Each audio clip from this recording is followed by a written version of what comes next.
Welcome to Life Stories Network.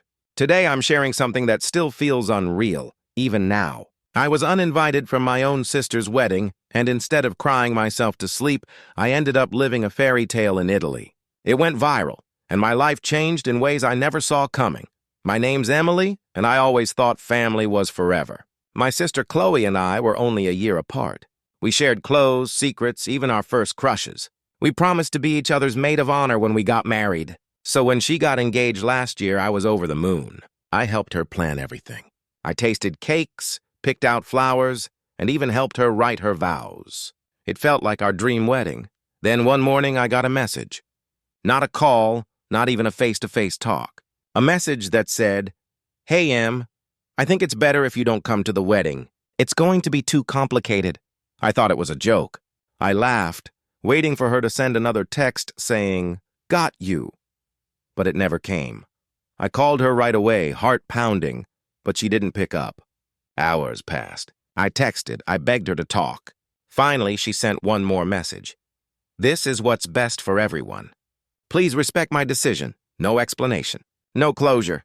Just that. I sat there on my couch, shaking. My sister, the person who knew every version of me, had just erased me from her happiest day. I wanted to scream, to ask what I did wrong, but all I could do was stare at her words. I felt small, unwanted, replaceable. Days went by and the silence grew heavier. Mom called, saying, "Just give her space." Dad said, "Don't make a scene."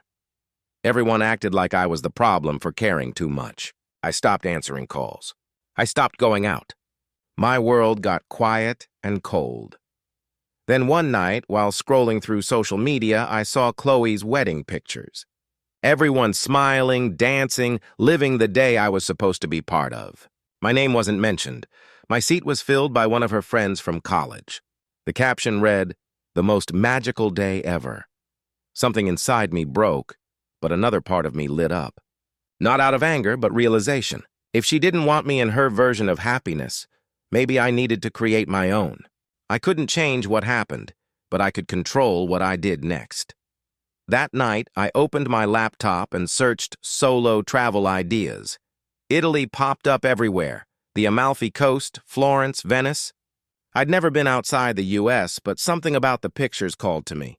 Blue water, pastel streets, people laughing in cafes. It looked like freedom. I booked a flight to Rome, leaving in 2 weeks. My hands were shaking as I hit confirm. It wasn't revenge. It was escape. I needed to remind myself I still existed outside of someone else's story. The days leading up to the trip were strange. My mom thought I was overreacting. "You're running away," she said.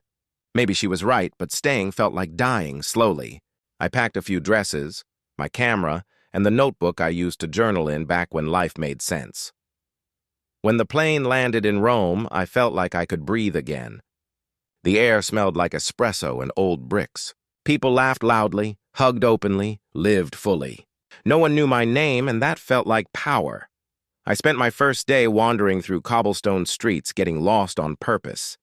I ate gelato 3 times, took photos of strangers, and smiled without trying. For the first time in months, I wasn't thinking about who didn't want me around. I was thinking about who I could become. Then something unexpected happened. While sitting at a small cafe near Piazza Navona, a woman approached me. She was a photographer from London, working on a travel feature about women exploring Italy alone. She loved my energy, or so she said, and asked if she could take a few photos. I hesitated, then agreed. What did I have to lose? She snapped pictures of me walking through markets, sitting on steps, looking out over the city. It felt silly at first, but then freeing. She tagged me when she posted them later that week. I didn't think much of it, until my phone started buzzing nonstop, thousands of likes. Comments from strangers saying things like, "This is the energy I want in my life," and "You look like you're living a fairy tale." Influencers reposted the photos, calling me the girl who turned heartbreak into beauty. Overnight, my face was everywhere. I woke up to messages from brands, travel pages, and even news outlets. My tiny story, uninvited from a wedding, but finding myself in Italy, had gone viral. People saw strength in what I thought was survival. I remember sitting by the Trevi fountain that night watching the water glow under the lights. I tossed in a coin, not to wish for anything, but to thank the version of me that refused to stay broken. A part of me wondered if Chloe had seen the photos. Part of me hoped she did. But mostly I didn't care anymore. This wasn't about proving her wrong. It was about proving to myself that I was still capable of joy. By the time my trip ended, I had thousands of new followers and invitations to collaborate on travel projects. It felt unreal. I was just a girl trying to heal, and somehow that honesty resonated with people everywhere. Still, when I got back home, reality waited. My parents were proud and confused. Chloe hadn't reached out, not once. But I didn't chase her anymore. I'd learned something powerful in Italy, and that peace doesn't always come from fixing what broke. Sometimes it comes from walking away and building something new. That was the first time I realized that maybe, just maybe, being uninvited was the best invitation life ever gave me. When I came back home, everything looked the same, but nothing felt the same. My apartment, the city streets, even the people, they all felt smaller somehow. It was strange how traveling across the world could make your old life feel like it didn't quite fit anymore. I wasn't angry anymore, not at Chloe, not even at my parents. But I couldn't pretend I was the same person who'd begged to be included in her wedding. The first few weeks were quiet. My social media kept blowing up with people asking about my fairy tale in Italy. They wanted tips, advice, the story behind the photos. So one night, I sat down and wrote a long post about everything. I didn't hold back. I wrote about the text message, the pain, the decision to leave, the photos, and how I found myself again. I hit post and went to bed thinking maybe 10 people would read it. By morning, it had 500,000 views. I sat there staring at the screen, realizing my story had become something bigger than me. Women from all over the world commented. Some said they'd been excluded from family events. Others said they'd lost themselves trying to please people who never saw their worth. My inbox was full of messages from strangers saying, "You helped me leave my own heartbreak behind." It was humbling and heavy at the same time. Then something unexpected happened. A travel company reached out. They'd seen my story and wanted to collaborate on a video about healing through travel. They offered to fly me back to Italy, all expenses paid, if I would share my journey on camera. My hands shook as I read the email. It felt like life was giving me a second chance to tell my story, but this time with purpose. I said yes. A month later, I was standing again on the cobblestone streets of Florence, a small film crew around me. It felt unreal. The same girl who cried over a text message was now being filmed for an international travel campaign. I looked into the camera and told my story, not as a victim, but as someone who survived and grew. The video went viral within days. Millions watched, commented, and shared. That was the moment I realized my heartbreak had become something else, a movement almost. People called it the Italy effect. They weren't just seeing a girl in pretty dresses by the sea, they were seeing someone who took rejection and turned it into rebirth. It became a symbol of self-worth. I started getting invitations to speak at events and universities. Me, the same girl who once hid under her blanket scrolling through pictures of a wedding she wasn't invited to. I spoke about forgiveness, self-acceptance, and the power of choosing yourself. Each time I felt a little freer. Still, Chloe stayed silent. Months passed. I tried to move on. But when you share your story publicly, it has a way of finding people you didn't expect. One afternoon, I got a call from an unknown number. It was her, my sister. Her voice cracked as she said, "Emily, we need to talk." My heart stopped. She told me she'd seen everything, the photos, the video, the news articles. At first, she'd been angry. She thought I'd done it to embarrass her. But then, she said she watched one of my interviews. The one where I said, "Sometimes people hurt you because they don't know how to face their own insecurities." She said that line hit her. Hard. We met a few days later at a small coffee shop near our old high school. It was the first time I'd seen her in almost a year. She looked nervous, like someone carrying too much regret. I didn't know what to say, so I just waited. She started crying before she even spoke. She said she'd uninvited me because her fiancé, now husband, had convinced her I'd overshadow her. that I was too independent, too strong-willed, and that having me there might make her look small. She admitted she let jealousy and fear make the decision for her. Hearing that hurt more than I expected. But it also made sense. I could see in her eyes she truly regretted it. For a long time I'd wanted her to beg for forgiveness. But sitting there, I realized forgiveness wasn't something I needed from her. It was something I had already given to myself. I told her I wasn't angry anymore. I told her I was grateful, actually, because what she did forced me to grow. She cried harder then, and we hugged for a long time. It wasn't a perfect fix, but it was real. We started talking again slowly. She followed me on social media, and I followed her back. She even sent me photos from her honeymoon, something she'd once hidden. It was awkward at first, but there was love beneath it. Meanwhile, my online community kept growing. People started calling me the girl who turned pain into purpose. I didn't plan it, but somehow sharing my story gave others permission to heal too. I got letters from women saying they booked solo trips after hearing me speak. Some said they finally stood up to family members who treated them like they didn't matter. That meant more to me than any viral post ever could. One evening, as I watched the sunset from my apartment balcony, I realized I hadn't thought about being uninvited in months. It wasn't my identity anymore. It was just one chapter in a much bigger story. I no longer saw myself as the sister left behind. I saw myself as the woman who learned to build her own joy, no invitation required. Still, there were moments when I missed what we used to be. The old sister bond, the laughter, the inside jokes. But I knew that relationships, even the broken ones, could heal if both people chose growth. And Chloe was trying. That mattered. By the end of that year, I was offered a book deal. The publisher wanted me to write about my experience, not just the Italy trip, but everything that led up to it. The fear, the loss, the discovery. They wanted me to call it the uninvited fairy tale. It felt poetic. I said yes and spent months writing late into the night, pouring every raw emotion onto paper. When the book came out, it hit bestseller lists in days. I remember standing in a bookstore holding the first copy, hands trembling, thinking, all this started with one message, you're not invited. It was wild how life worked.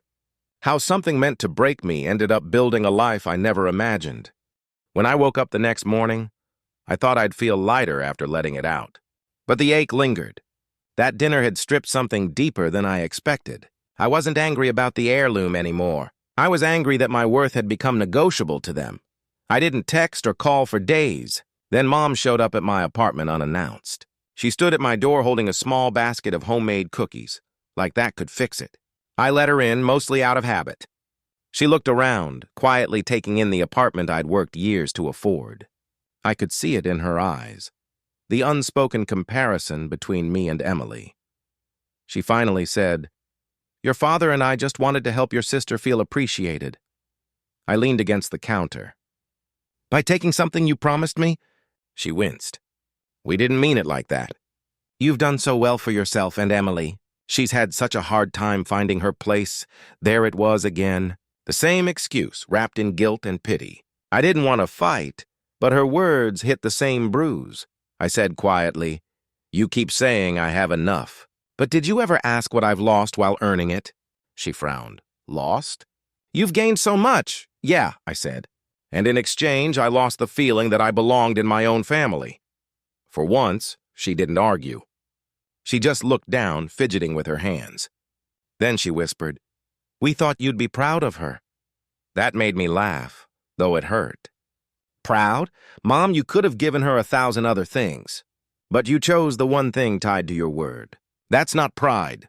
That's erasing promises to make you feel fair, she didn't reply. She left soon after, leaving the cookies behind like peace offerings I didn't want. Weeks passed. Emily posted pictures on social media, selfies wearing the heirloom at family events, captions like, keeping the family tradition alive. The comments from relatives poured in, full of praise. You look just like your mother. So proud of you for continuing the legacy. Each one was a small twist of the knife. I didn't comment, didn't message. Silence became my boundary. But one night, out of nowhere, I got a message from my aunt. She'd seen the post and asked, Didn't that heirloom used to be meant for you? I didn't know what to say. I typed, deleted, retyped. Then I just wrote, it was. A few hours later, she called me. Her voice was soft, careful. Honey, your grandmother would never have approved of that. She was strict about her promises. That necklace was meant for the eldest. She even wrote it in her notes. That hit me hard. Notes? What notes? She kept a small journal, my aunt said. It's with your mother. Everything she wanted to pass down is listed there. I didn't say much after that, but my mind was racing. If that journal existed, it meant there was proof that the heirloom was mine by tradition and intention. The next day, I called my parents. I asked to stop by. Mom hesitated but agreed. When I arrived, Dad was watching TV, pretending not to care, and Mom was in the kitchen. I got straight to the point. I heard about Grandma's journal. Do you still have it? Her face went pale. Who told you that? Aunt Linda, I said. She said Grandma wrote everything about the heirloom. Mom turned to Dad, who shifted uncomfortably. It's not important, he said. Your grandmother's wishes were made a long time ago. I took a deep breath. And you decided to change them? Mom's voice rose. Don't twist this. We were trying to keep peace in the family. I met her eyes. By breaking your mother's word? The silence that followed was sharp. I knew then that they had read the journal, knew the truth, and ignored it. They hadn't just broken a promise to me, they'd rewritten history for convenience. Finally, Mom said, it's just a piece of jewelry. We didn't think it would matter this much. It mattered because you made it matter, I said quietly. You built it into something sacred. Then you decided I didn't need sacred things anymore. Dad stood up. You have no right to talk to us like that. I nodded slowly. You're right. I have no right to expect honesty, apparently. I turned to leave. That's when Mom said, if your grandmother were here, she'd understand what we did. I stopped at the door. No, she wouldn't, I said. She believed in earning things with integrity, not taking them away to balance guilt. When I walked out, it wasn't dramatic. No shouting, no slammed doors, just a quiet ending to something that had already died a while ago. That night, I couldn't sleep. I kept seeing my grandmother's face in old photos, her hands clasping that necklace. I remembered her telling me, promises keep families honest. She'd said it with such calm authority, as if she already knew how fragile truth could be. I realized then that I wasn't just mourning an heirloom or a broken promise. I was mourning the version of my family that existed in my memory, the one where words meant something and fairness didn't come at the cost of dignity. The next morning, I called my aunt again. She said she'd look for a copy of that journal. Part of me didn't even care about proving anything anymore. I just wanted closure. But another part of me, the one still holding on to the child who was promised something sacred, needed to know the truth. Not to win, but to reclaim the part of me that had been quietly stolen.